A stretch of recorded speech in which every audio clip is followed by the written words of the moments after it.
Let's talk about everything you need to know about every trim level offered on the all-new 2024 Toyota Land Cruiser. It's official, the legend has returned. Toyota's been on a tear recently with renewing their off-roader lineup. In no particular order, we've gotten the new generation Tundra, Sequoia, Tacoma, Lexus GX, Land Cruiser, and I might even be forgetting some. On top of that, there are rumblings of a new off-road model on the horizon, but that's not what we're here for. So let's talk Land Cruiser. Dating back to its introduction in 1958, the Land Cruiser has a long and storied history and has no doubt been influential in establishing and cementing Toyota's reputation of capable and absurdly reliable off-road vehicles. Before the new model, the last time you could buy a brand new Land Cruiser in the United States was 2021, and it was a 3-row SUV loaded with luxury amenities, a strong V8 engine, and a starting price tag close to $90,000. Not to mention it hadn't been massively updated since 2008. Well, now we're in 2024. We have this all-new model with rugged and classic styling, no third-row seating, a turbo 4-cylinder hybrid replaces the V8, and a starting price tag that's about 2/3 of what it previously was.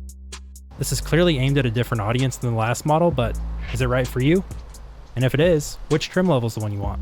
Let's find out.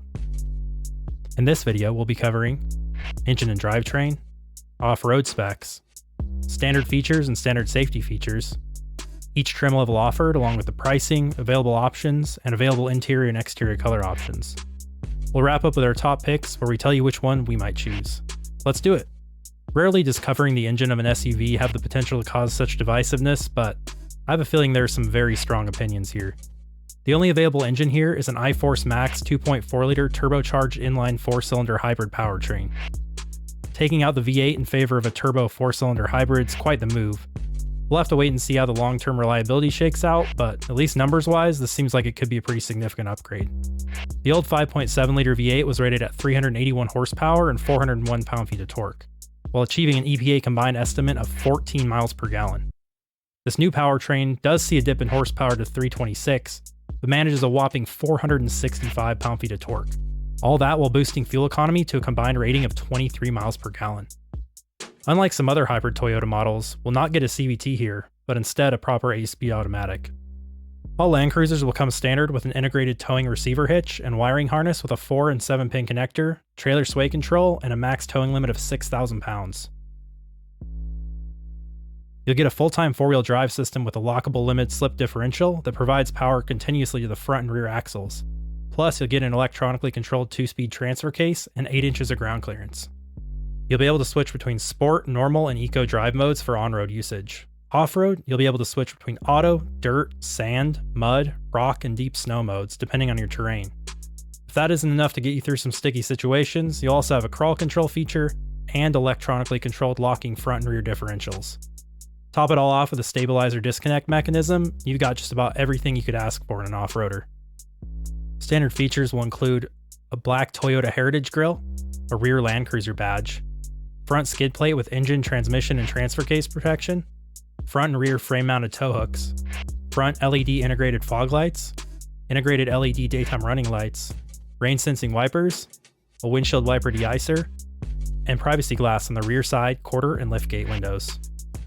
Moving inside, you'll have wireless Apple CarPlay and wireless Android Auto, as well as a smart key system on all doors and liftgate.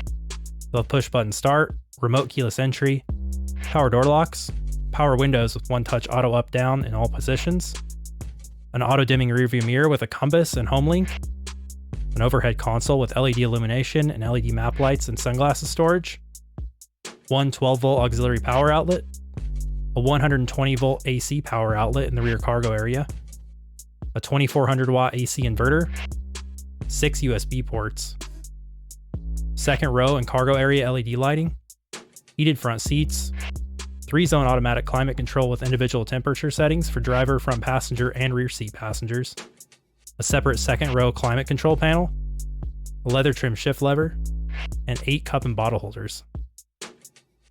We'll start off standard safety features with Toyota's Safety Sense 3.0, which includes a pre-collision system with pedestrian detection, full speed range dynamic radar cruise control, lane departure alert with steering assist, lane tracing assist, road sign assist, automatic high beams, and proactive driving assist.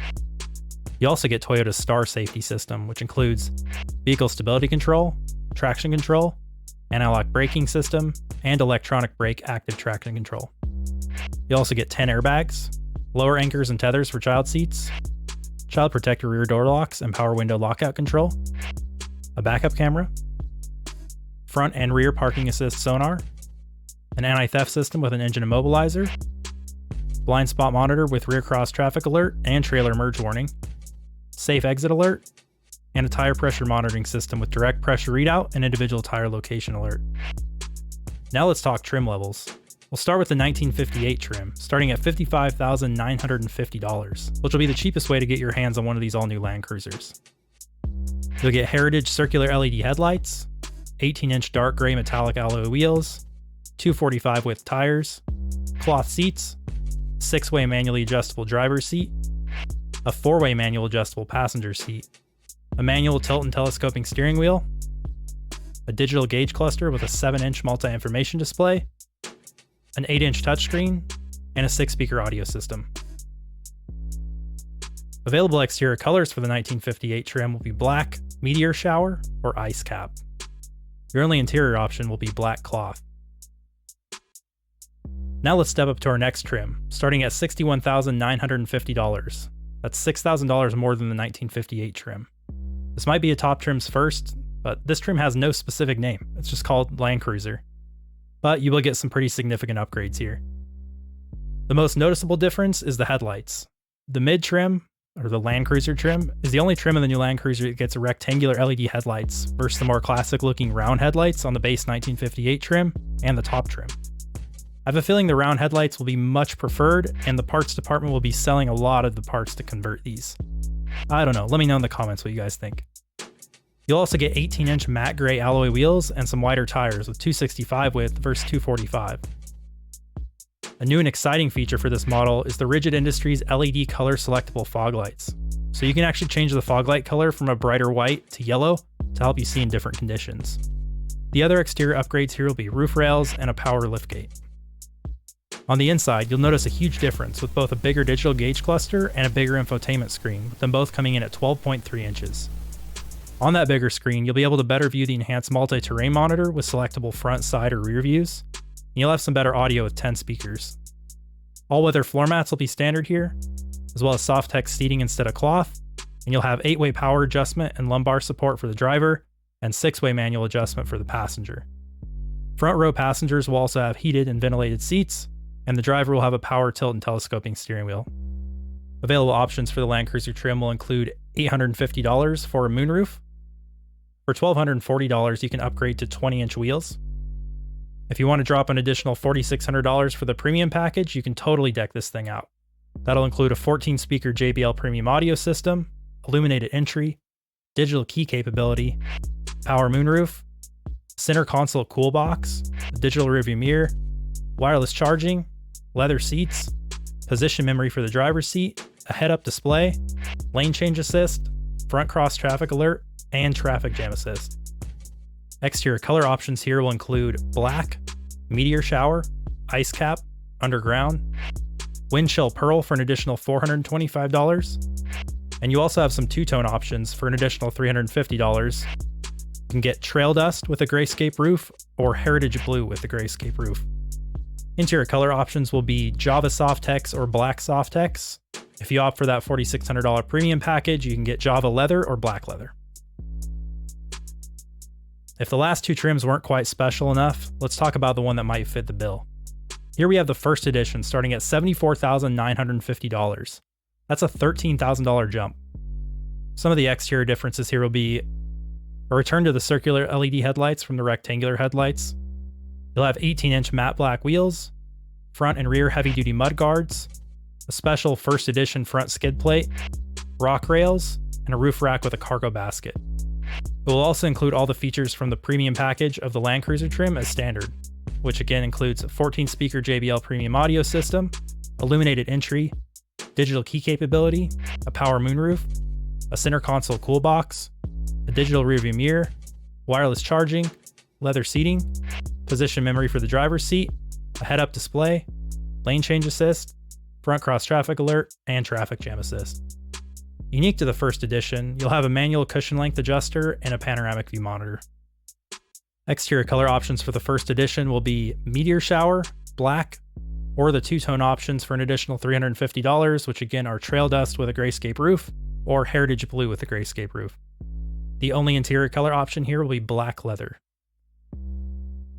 Alright, now it's time for our top picks. So, which Land Cruiser is the one to get? Starting with the 1958 trim, even though this is the least expensive one, it's hard to really consider this a base model, and at a starting price of close to $56,000, it's also hard to call it cheap. If you're just in this for a stylish and capable off-roader with none of the extra fluff, this one might just fit the bill. Toyota packed all the off-road goodies in this one that you get in the more expensive versions, which is certainly appreciated, and you've got enough standard tech and safety features to be pretty satisfied with this one for years to come. Now let's jump all the way to the other end of the lineup for a moment and talk the first edition. With a starting price of almost $75,000 before destination, taxes, and any possible dealer markup, you're probably headed north of $80K before you can drive one of these off the lot. There's the fact that you get every available feature included, but that's just a lot of coin. An argument can be made for holding its value since it's a special model, but speaking about value, it's just really not there on this one. Which leaves us with the middle of the lineup, and the not too hot, not too cold porridge that this Land Cruiser trim Land Cruiser represents. You've got a modest price increase over the 1958 model for way more tech, more color options both inside and out, and the option to add that premium package that adds most of the content you gain by going all the way up to the first edition for still a lot less money. And that's enough to make it a top pick for us. The only real downside to this trim, and it's completely subjective, but the fact you don't get the cool Heritage circular LED headlights might be kind of a bummer. All that said, let us know which Land Cruiser model you'd pick. Thanks so much for watching. Until next time, stay safe, and remember, life's too short to drive a base model. Unless, of course, you're talking about the 1958 trim of this new Land Cruiser, in which case, carry on. Before I leave you, I'll have to throw something out there that might be blasphemous to some, but I'll say it anyways. If you love the boxy styling of this new Land Cruiser, but your budget doesn't quite allow, and your next ride doesn't need to wear a Toyota badge, you might consider the all-new Hyundai Santa Fe. You might be surprised.